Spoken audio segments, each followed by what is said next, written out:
這台車搭載了與 OPPO 联合開發的智能生態座艙，以及某门塔 R7 智驾輔助大模型等等配置。做轿跑并不是 MG 近2年来追求风潮，而是它100年不变的品牌基因。许多人说 MG07身上有许多其他品牌的影子，咱今天就不信这些，拆开了揉碎了，看看它的身上是借鉴还是自己设计品牌基因的延續與傳承。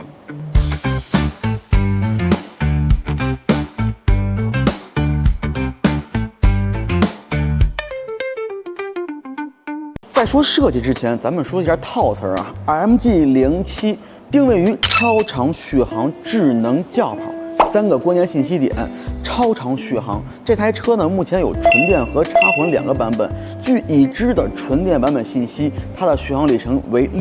610公里和840公里。聊回設計啊，整車車長呢4886，而軸距呢來到了是2825。但當我站到這台 MG07面前時，我突然覺得又熟悉又陌生。熟悉的是 MG 品牌100年的跑車基因設計元素，但陌生的是它如何在新能源化的今天，把之前的傳統燃油時代的設計元素集齊於一身，並符合當下消費者的需求。我們來看看它是如何打動你我。首先啊，老貝貝們，咱先跟着我這個較低的角度來看它的車頭。這個比例和氣質是不是符合你對轎跑認知的那種優雅線條？除此，下面的許多小細節真的是煞費苦心。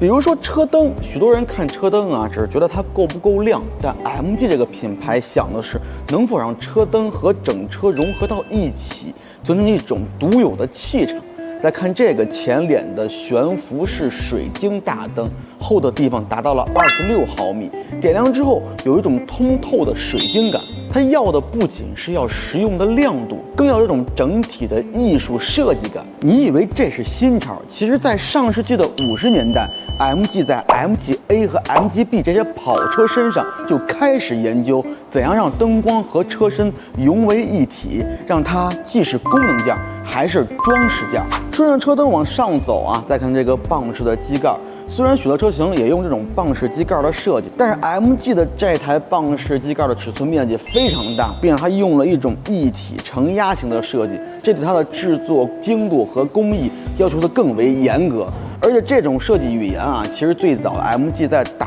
破世界速度紀錄的那台1811上已經使用了這種設計，而那會兒的時間是1959年。它的目的很簡單，讓氣流順着車頭一下劃過，減少亂流。67年過去了 ，MG07依舊在堅持這個做法。這並不是單純的為了復古和致敬經典，因為物理規律從來沒變過，它依舊是想要在更好的空氣動力學的情況下做出更優美的設計。轉到側面看這個英式的雙段腰線，前高後挺，像運動員在起跑前壓住重心的那一刻。而這條線 MG 從 MG-A 開始使用，到後來的 Cepster、MG6、MG4 全部的延續下來。它並不只是為了造型誇張，而是為了車身有力量感、有張力。再看後面這個溜背，更是 MG 的基因。MG-B GT 全球第一款量產的轎跑車，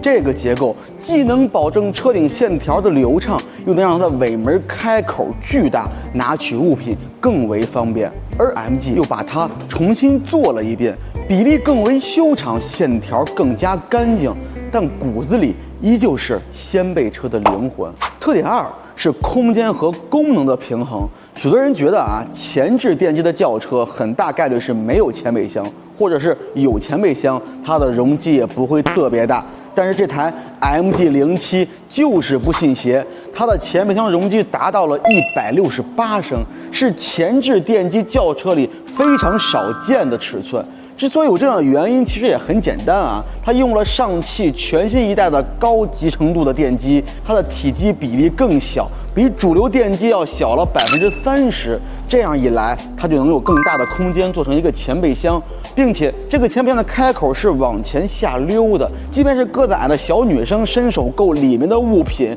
依舊是十分方便，並不用出現踮腳或者夠不着的情況。而它的開啟方式更是多到離譜，車內可以手拉，車外按鍵可以控制，手機可以控制，手錶可以控制，語音也可以控制，甚至你連敲2下車頭，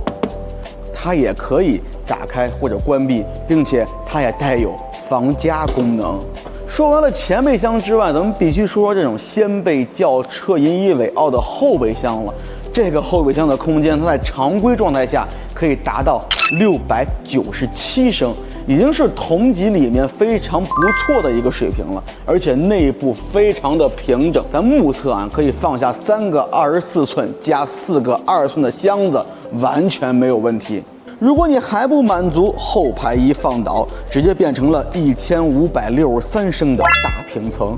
僅空間大就夠了嗎？雖然是一台轎車，那冰箱必須要給咱安排上。據官方稱啊，這已經不叫冰箱了，叫車載冰櫃。可以看這兒，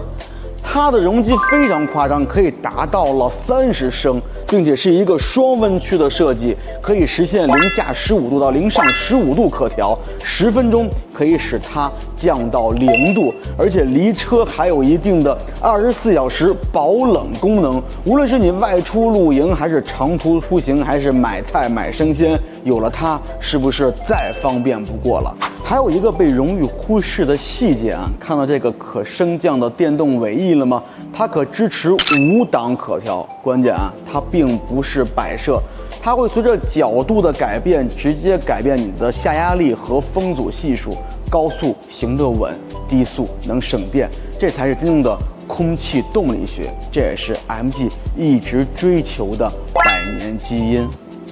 第3個痛點啊，人和車的關係。當你坐進車內，你的第一感受是什麼？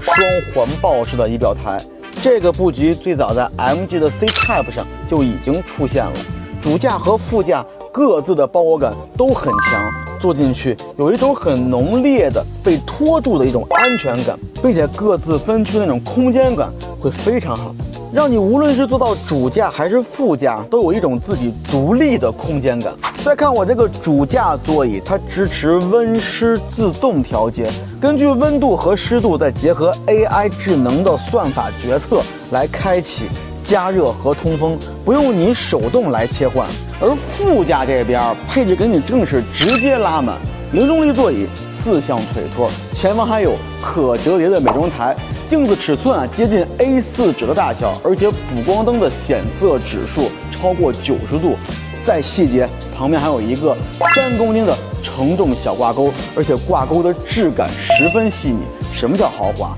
可能就是這種細節的點綴才叫豪華。而在互聯方面呢，首批支持 OPPO 智慧車載全生態手車互聯系統，上車呢再也不用折騰數據線了。輔助駕駛這塊呢 ，MG07 首批搭載了 Momenta R7 軟硬一體化系統 ，R7 的強化學習世界模型配合上專用的大模型芯片以及激光雷達，可以實現城區高速的 NOA 能力，並且啊，它不是期貨，是實打實的可食用功能。這套車機呢，採用的是 8295P 的高性能座艙芯片，為 3D 的車控界面和 Molly 助手提供着算力基礎，即便長時間高負荷也不會降頻。最後咱們說一下咱們常見的玻璃和這個天幕，這兩樣東西真的是非常下成本。前擋風的玻璃紫外線隔絕率可以達到99.99%，